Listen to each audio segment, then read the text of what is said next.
Good morning dear students. Shivam Sankalp की online classes में आप सभी का स्वागत है। डियर स्टूडेंट्स, पिछली क्लास में हम लोगों ने देखा था संधारित्र का संयोजन, जिसमें हम लोग क्या क्या पढ़ चुके कि संधारित्र के दो प्रकार के संयोजन होते हैं। कौन कौन से? श्रेणी क्रम में और समांतर क्रम में। राइट, ये चीजें हम लोग पढ़ चुके हैं और सबके लिए हमने तुल्य धारिता कैसे निकालते हैं ये चीजें जान चुके हैं। ठीक, तो मैं आपको कल के क्लास में बता रहा था कि जो एग्जाम में आते हैं वो सिंपल वाले क्वेश्चंस नहीं आते हैं सॉल्व करने के लिए।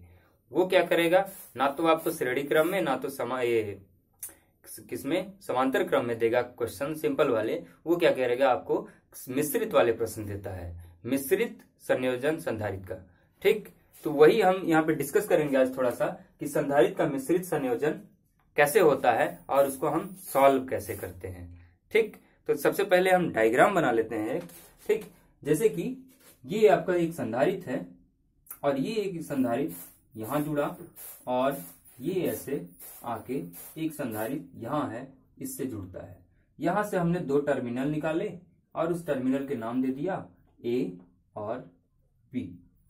अब आप इस फिगर में देख सकते हैं डियर स्टूडेंट्स कि ये संधारित्र का संयोजन जो है कैसा है।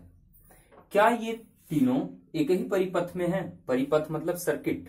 ठीक, सर्किट समझते हैं ना, तो सर्किट वर्ड में यूज करूंगा। सर्किट का हिंदी होता है परिपथ। तो ये तीनों आपको देखना है कि क्या ये तीनों एक ही सर्किट में है। तो हम देख पा रहे हैं डियर स्टूडेंट्स कि ये जो ए वाला बिंदु है यहां से शुरू हुआ है, तो ये ऐसे ऐसे चलता गया और ये जो हमारा बी टर्मिनल है और ये दोनों इसी एक ही रास्ते में आ रहे हैं। ठीक, ए और बी के दोनों वाले ये जो संधारित्र के प्लेटें हैं इस दोनों टर्मिनल से जुड़े हुए हैं। ठीक, अगर हम इसकी बात करें इसकी, तो अब हम यहाँ पे देख पा रहे हैं कि ये इसके रास्ते में नहीं है। ये तो यहीं पे आके खत्म हो जा रहा है ये टर्मिनल हमारा, और यहां से एक नया रास्ता स्टार्ट हो रहा है। ये एक इधर जा रहा था, एक ये इधर जा रहा था। तो ये वाला जो संधारित्र है डियर स्टूडेंट्स इस ए और बी के नीचे है, इस वाले रास्ते में। मतलब यहाँ पे हमें कितने रास्ते हैं? दो रास्ते मिल रहे हैं। एक रास्ता तो ये ऊपर वाला और एक रास्ता ये नीचे वाला।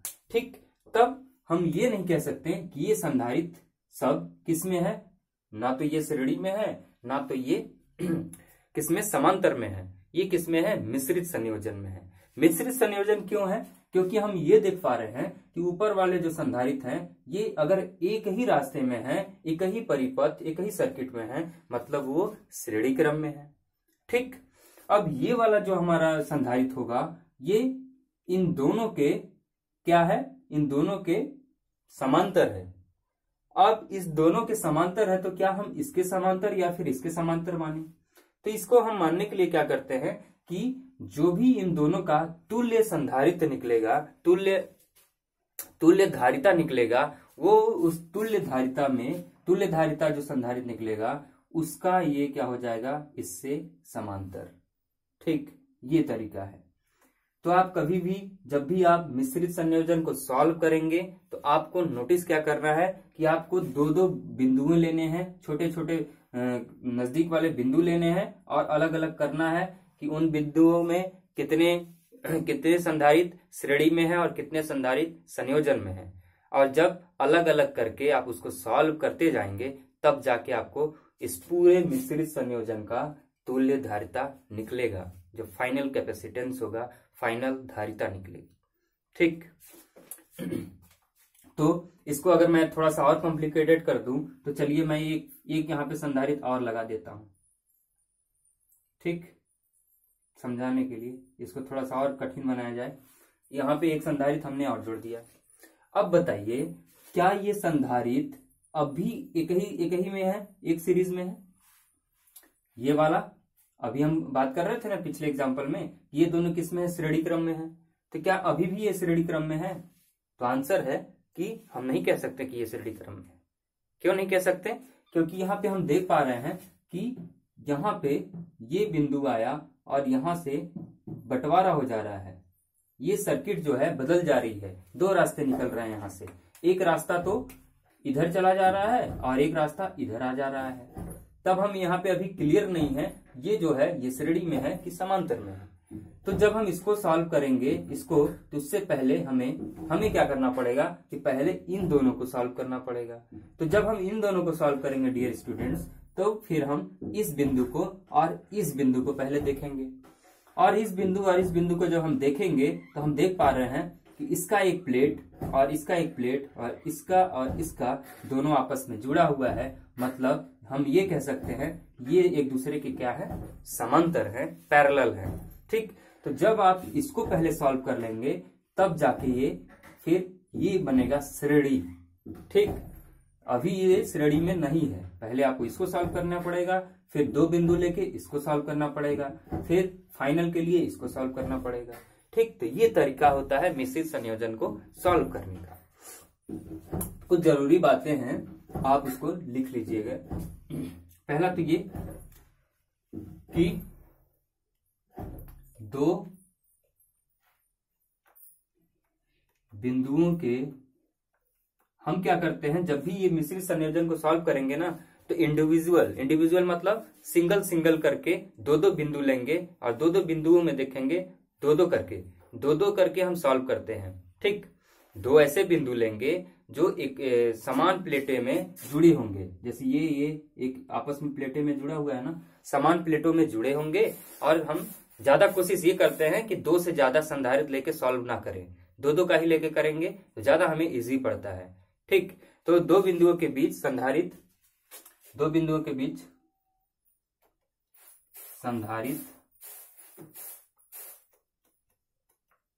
श्रेणी में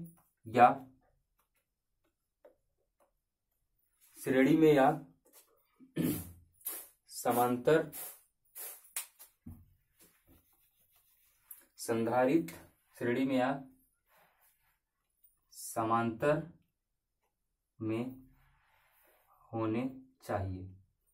पहली लाइन तो ये हो गई याद करने लायक कि जो भी हम दो बिंदु लेंगे उसमें जो भी संधारित्र होगा वो या तो श्रेणी में हो या तो जो भी जितने भी होंगे या तो वो किसमें हो, समांतर में होने चाहिए।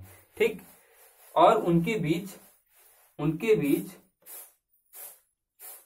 बीच शाखाएं नहीं होनी चाहिए, शाखाएं नहीं होनी चाहिए। उनके बीच क्या नहीं होना चाहिए, शाखाएं नहीं होना चाहिए। जैसे हम यहां से और यहां तक की अगर बात करेंगे, यहां से यहां तक की बिंदु की, तो हम देख रहे हैं एक शाखा यहाँ पे है। ठीक, अगर एक शाखा यहाँ पे है तो मतलब यहां से यहां तक हम तुल्य धारिता नहीं निकाल पाएंगे। इसलिए हम क्या किए थे कि इस छोटे से बिंदु को लिए तो पहले इसको सॉल्व करना पड़ेगा। ठीक, दूसरा पॉइंट ये है याद करने लायक कि बिंदुओं के बीच संयोजन करेंगे, बिंदुओं के बीच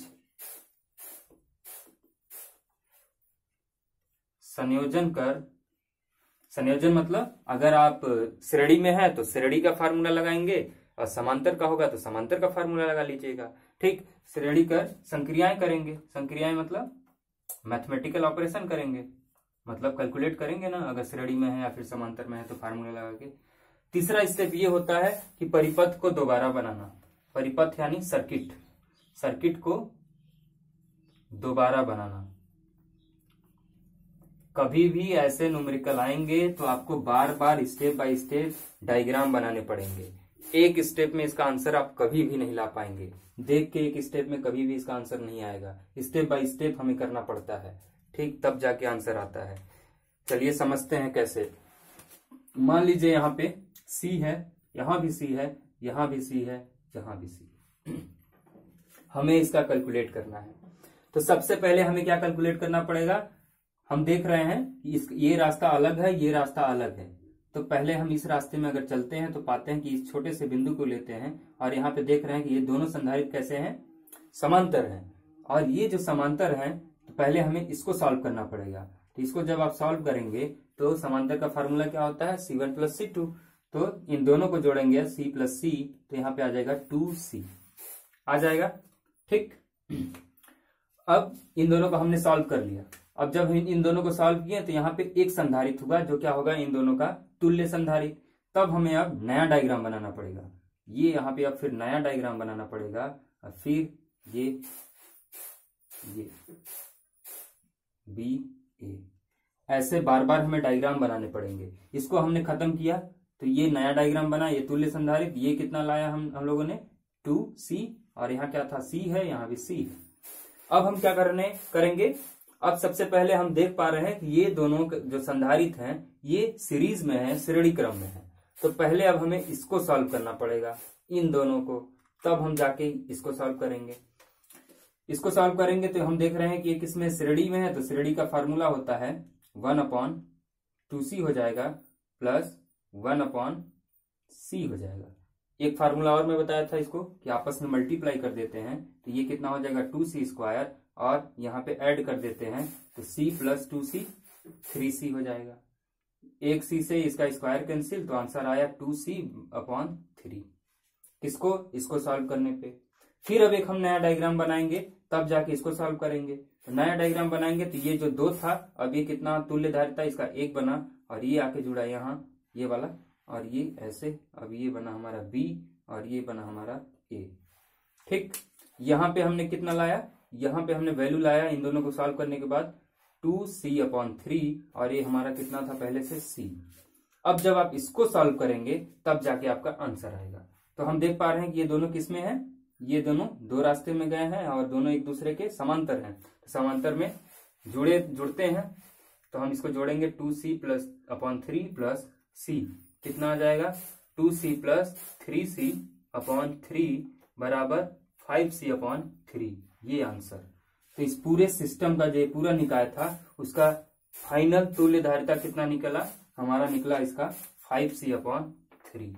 ऐसे सॉल्व करते हैं इसको, समझ पा रहे हैं। ठीक, ये तरीका है संधारित्र का मिश्रित संयोजन सॉल्व करने का, स्टेप बाय स्टेप। 2-2 करके आप सॉल्व करेंगे, 2 फिर 2 फिर 2 फिर 2, और जैसे जैसे जब तक कि फाइनल नहीं ला पाएंगे तब तक आप बार बार डायग्राम बनाते चले जाएंगे, दोबारा। ठीक, ये सिस्टम अपनाना पड़ता है, तभी जाके आंसर आएगा। एक बार में आप आंसर नहीं ला सकते हैं। ठीक, चलिए आगे बढ़ते हैं। अब इसी अध्याय में अभी हमारे कुछ छोटे छोटे 1-2 टॉपिक और बचे हुए हैं। उन टॉपिक को जब हम खत्म कर लेंगे, समाप्त कर लेंगे, तो और बहुत सारे इसके न्यूमेरिकल्स करेंगे, मिश्रित संयोजन के प्रैक्टिस कर लेंगे। ठीक, ताकि हमें किसी भी प्रकार की दिक्कत ना हो, हमारा कॉन्फिडेंस बन सके उस पर। ठीक, तो चलिए आगे बढ़ते हैं। अब नया टॉपिक लेते हैं एक इसी अध्याय का।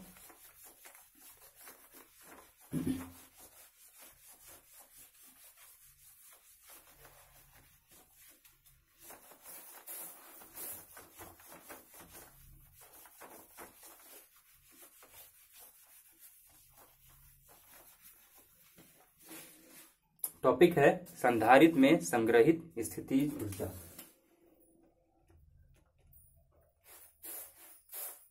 संधारित्र में संग्रहित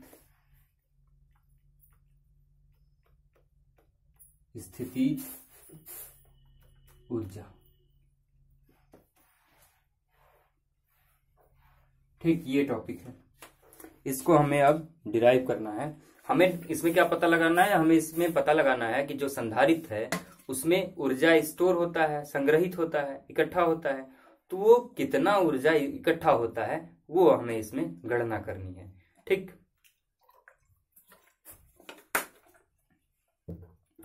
तो यहां पे एक मान लीजिए संधारित्र है, ठीक, और अब ये न्यूट्रल है, उदासीन है। इसका विभव शून्य करने के लिए हम इसको किससे जोड़ देते हैं, अर्थ से जोड़ देते हैं। ठीक, अब इसमें हमने क्या दिया, आवेश दिया। ये आवेश को क्या करेगा, इकट्ठा करेगा। अब हमें कैलकुलेट करना है ये डियर स्टूडेंट्स कि कितना ऊर्जा ये स्टोर करेगा। यू मतलब ऊर्जा, ठीक, यू क्या है, स्थितिज ऊर्जा है। तो हमने जब इसमें आवेश दिया, जब इसका विभव बढ़ाया, तो इसमें ऊर्जा स्टोर हुआ होगा। तो वो ऊर्जा कितना होगा, तो हमें पता है कि यदि हम उसमें कोई आवेश इकट्ठा कर रहे हैं, ऊर्जा इकट्ठा कर रहे हैं, तो हम कार्य कर रहे हैं। जितना हम कार्य करेंगे उतना ही हमें ऊर्जा उसमें मिलेगी। ठीक, तो हम कह सकते हैं कि W यानी कार्य बराबर होगा किसके, स्थितिज ऊर्जा के। जितना हम कार्य करेंगे उतना ही हमें ऊर्जा मिलेगा। राइट, तो इसका मतलब अगर हमने W निकाल लिया तो हमें U भी मिल जाएगा। ठीक, तो चलिए अब इसको हम सॉल्व करते हैं। तो मान लीजिए यहां पे हमने संधारित्र में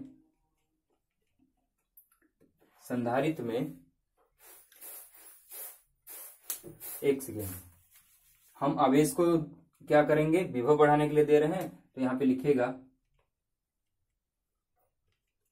संधारित्र में छोटा विभव, छोटा सा विभव में यानी बहुत कम मात्रा का, जिसको हम बोलेंगे डीवी। ठीक, डीवी बढ़ाने के लिए दिया गया आवेश। इस पूरे सिस्टम में अगर हम छोटा सा सूक्ष्म विभव बढ़ाना चाहते हैं, इंक्रीज करना चाहते हैं, तो उसके लिए हम कुछ आवेश देंगे और उस आवेश को हम मान रहे हैं कितना, Q।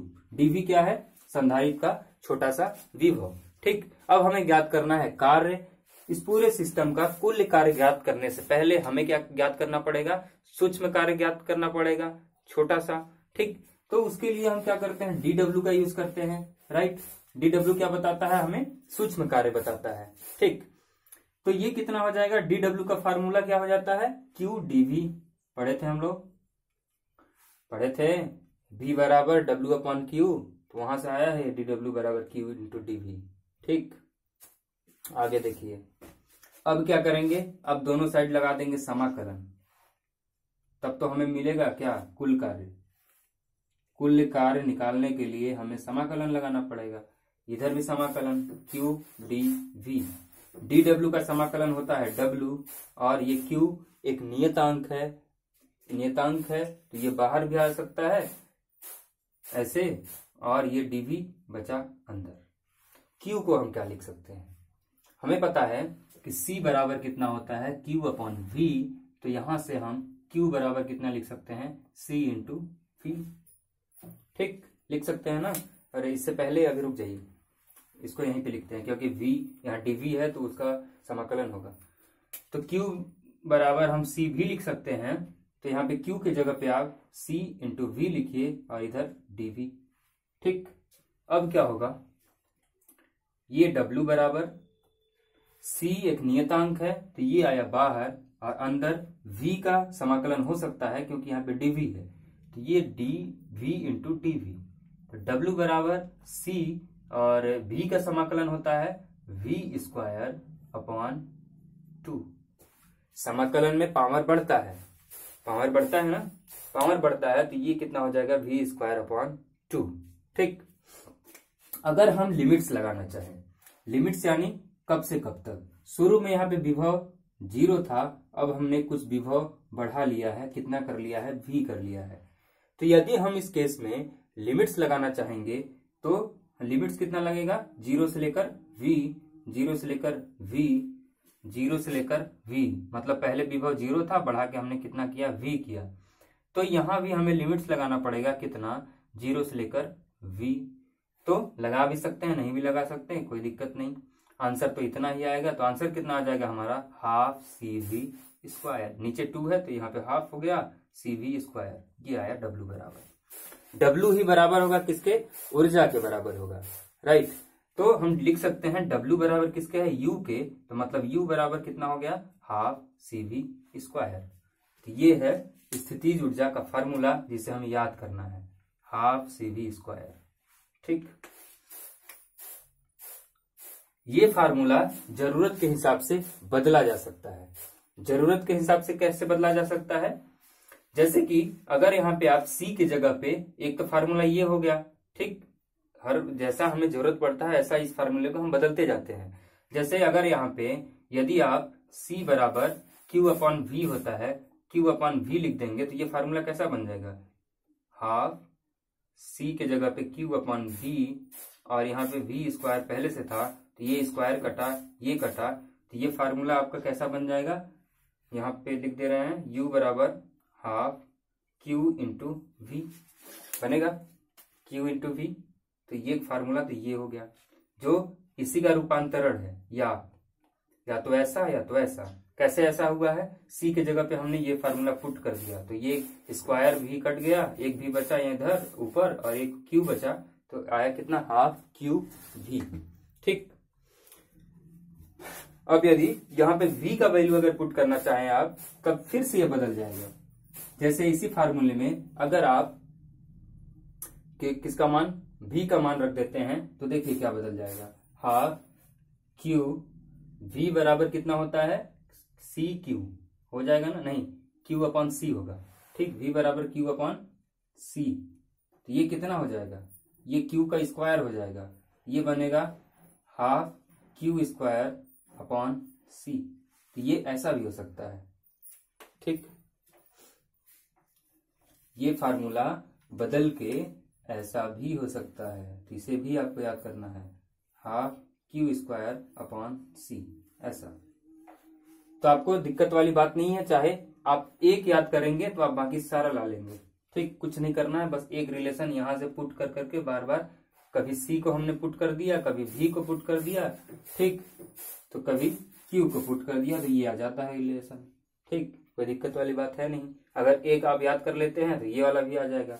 ये तो हम अपनी सुविधा के अनुसार बना लेते हैं कि हमें जैसा न्यूमेरिकल्स में जरूरत पड़ता है वैसा हम यूज कर लेते हैं इसका। ठीक, तो इसी के साथ इस क्लास को यहीं पे समाप्त करते हैं। धन्यवाद।